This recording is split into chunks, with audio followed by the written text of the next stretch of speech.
काव्या के पिता नहीं थे, लेकिन बड़े भाई ने उसे पढ़ाया लिखाया। भाभी भी सोनल को बेटी की ही तरह रखती। लेकिन एक दिन, अरे प्रतीक बेटा, तुम्हारी बहन को एक लड़का पसंद है। उसके घर वालों ने हमें मिलने बुलाया है। "अ, ठीक है माँ, शाम को ऑफिस से जल्दी आ जाऊंगा।" सभी लड़के वालों के घर जाते हैं, जहां काव्या की भाभी घर देखकर, अरे माँ, काव्या ने तो बड़े घर का लड़का पटाया है। वाह, क्या शानो शौकत। नौकर चाकर, गाड़ियां तो इतनी है कि पूछो मत। और एक ही कॉलोनी में चार चार घर। माँ जी, आपकी बेटी के तो मजे हैं। काव्या के होने वाले ससुर कहते हैं, देखिए, मेरे बेटे के लिए तो एक से बढ़कर एक रिश्ते आ रहे थे, लेकिन वो है कि काव्या से ही शादी करना चाहता है। देखिए, मेरे पति नहीं है, जो है वो बेटा ही है। तो आप इसी से बात करिए, जो भी लेन देन करना है। नहीं नहीं, भगवान का दिया सब है हमारे पास। आप लोग बस संस्कारी बहू दे दीजिए। घर आकर सब काव्या को बधाई देते हैं। काव्या की माँ, देख काव्या, हमारे पास इतना तो नहीं कि हम तेरी शादी में खुला खर्च करें। तेरे ससुर भी ज्यादा डिमांड नहीं कर रहे हैं। हाँ, पर माँ, मुझे तो रोहित बल का ही लहंगा पहनना है। और सगाई से लेकर शादी तक की सारी फंक्शंस मुझे 5 स्टार होटल में ही करने हैं। भाई बहन की बात सुनकर कमरे में चला जाता है। क्या हुआ जी? परेशान क्यों हो गए? अरे वो काव्या देखो ना, हर जिद पूरी की उसकी, फिर चाहे वो महंगे कॉलेज हो या फिर कुछ और। लेकिन इतनी जल्दी इतनी अच्छी तरह से शादी करना। देखिए, भगवान का नाम ले, सब ठीक हो जाएगा। मेरे गहने हैं ना, वो मैं काव्या को दे दूंगी। लेकिन बाकी का खर्च? हाँ चलो, वो मैं देख लेता हूँ। पीएफ के लिए अप्लाई कर देता हूँ। भाभी, कल चांदनी चौक चलना, मुझे लहंगा देखना है। हाँ दिव्या, ले जाना इसे। और सुन, 8,000 से ज्यादा का लहंगा ना लेना काव्या। हाँ हाँ माँ। लेकिन बाजार में काव्या को तो इतने में कोई लहंगा पसंद नहीं आता। अरे भैया, वो वाला दिखाओ ना। और वो तो 25,000 का है बहन जी। अच्छा दिखाओ तो, दिखाने के भी पैसे लगते हैं क्या? काव्या लहंगे की चुन्नी सर पर डालती है और उसे लहंगा पसंद आ जाता है। काश मैं ये लहंगा ले पाती। दिव्या अपनी ननद को वो लहंगा दिला देती है। दोनों लहंगा लेकर घर आ जाते हैं, जहां सास कहती है, अरे, ये 8,000 का इतना सुंदर लहंगा। हाँ माँ, सिर्फ 8,000 का ही है।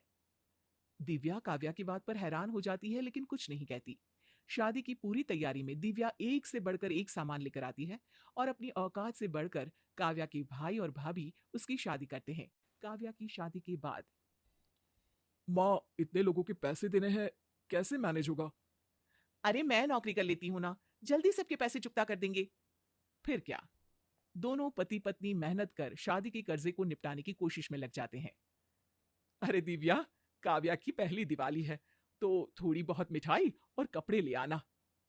दिव्या से जितना बन पड़ता है वो कर देती है। सास सारा सामान लेकर काव्या को दे आती है, लेकिन अगले दिन, अरे माँ, ये भाभी तो बड़ी कंजूस है। क्या कपड़े लेकर आई है? थोड़ा पैसा ज्यादा लगाकर अच्छी साड़ी ले आती। और समझ नहीं आता तो सीधे पैसे दे दिया करो ना। दिव्या, काव्या का पहला करवा चौथ है, तो 10,000 दिया ना। माँ जी, 10,000 जुटाना काफी मुश्किल होगा। मैं 1,000 तक का सूट और 1,000 रुपए की मिठाई देकर आती हूँ। अरे नहीं नहीं, पिछली बार भी तूने बेइज्जती की थी। अरे पहला साल ही तो देना है, फिर तो कुछ ना दो तो भी चलेगा। ऐसे कैसे कुछ ना दो माँ जी? और फिर करवा चौथ तो हमारा भी है। सास की जिद के सामने दिव्या ऑफिस से एडवांस लेकर सास को पैसे दे देती है और सास उसे बेटी को दे आती है। अरे दिव्या, इस साल करवा चौथ में तू मुझे क्या दे रही है? हाँ माँ, जो आप कहे। देखो, मुझे तो पश्मीना का सूट चाहिए। दिव्या पास की दुकान से उधारी में सूट लेकर सास को दे देती है। और फिर करवा चौथ की शाम दिव्या का पति, अरे दिव्या, तुमने अपने लिए कुछ नहीं लिया? अरे, ये साड़ी नई ही तो है, 2 बार ही पहनी है। फिर इतनी भारी साड़ियां तो ऐसे त्योहार में ही पहनी जाती है ना। पति दिव्या की तरफ प्यार से देखता है। एक दिन ननद घर आ जाती है। अरे भाभी, क्या बात है? मेरे जाने के बाद आपने तो मेरी अलमारी में कब्जा ही कर लिया है। हाँ दिव्या, बस ऑफिस जाना होता है तो रोज नए कपड़े कहाँ से लाऊं? तुम्हारे कपड़े ही पहन कर जाती हूँ। हाँ हाँ, पहन लो कुछ दिन। वैसे भी मैं ले जा रही हूँ इस बार अपने सारे कपड़े। अरे लेकिन तेरे ससुराल में तो सिर्फ साड़ी ही पहनते हैं ना, तू ये सूट का क्या करेगी? अरे वो तो जब सास ससुर गांव जाएंगे तब पहन लूंगी ना। काव्या अपने सारे कपड़े लेकर ससुराल जाने की तैयारी कर रही होती है कि तभी सास दिव्या से कहती है, अरे दिव्या, काव्या को कुछ देना होगा। पहली बार मायके से ससुराल जा रही है। कायदे से तो उसके पूरे घर को कपड़े देने की प्रथा है, लेकिन चलो अब तुम लोग नहीं कर सकते तो। दिव्या अंदर जाती है और अलमारी से वो साड़ी निकाल कर लाती है जो कभी उसके पति ने उसे गिफ्ट की थी। माँ जी, ये नई कोरी साड़ी है, ये आप काव्या को दे दीजिए। नहीं नहीं, इस बार तो मेरे पति के भी कपड़े दो। मेरे ससुराल में प्रथा है कि दोनों के कपड़े आते हैं। लेकिन इस बार दिव्या काव्या की मांग को पूरा नहीं कर पाती है, जिसके बाद काव्या दिव्या को गुस्से में कह देती है, भाभी, बुरा नहीं मानना, एक बात करनी है। बोलो ना काव्या, बुरा क्यों मानूंगी? क्या बात है, क्या हुआ? आप लोगों को तो समाज का कोई डर ही नहीं है। ननद आई है तो उसकी सेवा करे, उसे गिफ्ट्स दे, पैसे दे। आप तो सिर्फ खुद पर खर्चा करना जानती है। अरे पापा होते तो मुझे आप लोगों की जरूरत ही नहीं पड़ती। काव्या की बात सुनकर दिव्या को रोना आ जाता है। वो सीधे अपने कमरे में चली जाती है, लेकिन तभी वहां दिव्या का पति आ जाता है। वो सारी बात समझ चुका होता है। काव्या, तू मेरी बहन है और दिव्या मेरी पत्नी, लेकिन तुम दोनों की ही खुशी सिर्फ मेरी जिम्मेदारी है। चलो माना तो, लेकिन कर कहां पा रहे हो खुश? देख बेटा, ननद भाभी की बात है, तू जा आराम कर। नहीं माँ, मेरी बात अभी पूरी नहीं हुई है। तूने सच कहा कि पापा होते तो तुझे मेरी जरूरत नहीं पड़ती।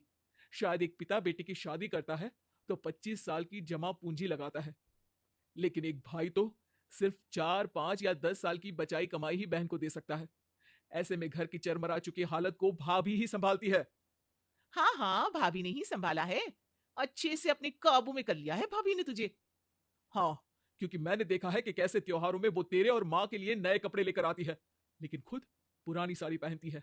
कैसे घर का सारा काम करके ऑफिस जाती है और फिर घर आकर घर का काम करती है। बेटा बोलता चला जाता है और फिर काव्या की आंख भर आती है। भाई मुझे माफ कर दो। तुमने और भाभी ने तो वो जिम्मेदारी को निभाया है जो माँ और पापा को करना था। बावजूद इसके मैं मुझे माफ कर दो भाभी।